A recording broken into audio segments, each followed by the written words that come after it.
se trouverait-il quelqu'un d'assez malhonnête pour prétendre qu'il n'ouvre jamais la bouche que pour communiquer une pensée? Le farceur! En ouvrant la bouche, vous ne savez peut-être pas ce que vous direz, mais l'important est que vous assouvissiez sur le champ votre besoin de bavarder. Quand je brûle d'envie de parler, je ne songe pas à prendre sur moi de me taire. Et pourtant, le moindre de mes soucis, je le dis sans affectation, est de rendre public mes épanchements ou même de vider mon âme dans une oreille amicale. Il est inutile d'espérer ouvrir la bouche si vous ne pouvez vaincre votre aversion profonde pour les feux de la rampe. Vous êtes condamné à monter sur les tréteaux. Il faut vous résoudre à y faire le charlatan.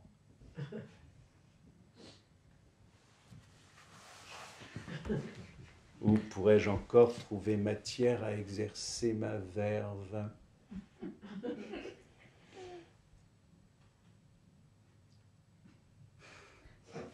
C'est alors qu'il me vient cette illumination que ce que je cherchais si loin, je l'avais sous la main. Je parlerai de mon besoin de parler. Suis-je un homme, une ombre ou rien? Absolument rien. Pour avoir longuement bavardé avec vous, ai-je pris du volume? M'imaginez-vous pourvu d'autres organes que ma langue?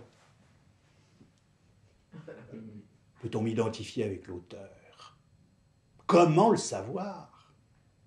Ah, évertuez-vous à réclamer sur l'air des lampions l'auteur, l'auteur! Je parie qu'il ne montrera pas le bout de son nez. On connaît la lâcheté de ces gens-là. Ah.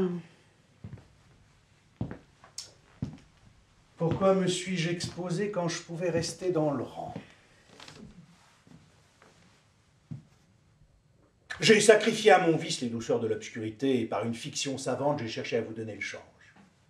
Par exemple, tenez, quand, pour finir, je reconnais que je n'ai positivement rien à dire, vous décelez dans le ton de ma voix quelque chose comme de l'orgueil, vous pensez que je suis un imposteur, un outrecuidant, un provocateur, un vaurien, un paresseux qui s'abandonne à la facilité. Vous haïssez chacune des paroles qui sortent de mes lèvres, et pourtant faire de moi un objet de dégoût, me rouler dans la poussière à vos pieds, je n'y trouve aucun plaisir. Tant pis si cela n'est pas plus sain, mais je me suis livré à une toute autre jouissance. Je veux dire, celle de parler. Vous voyez bien que je parle et que je parle encore.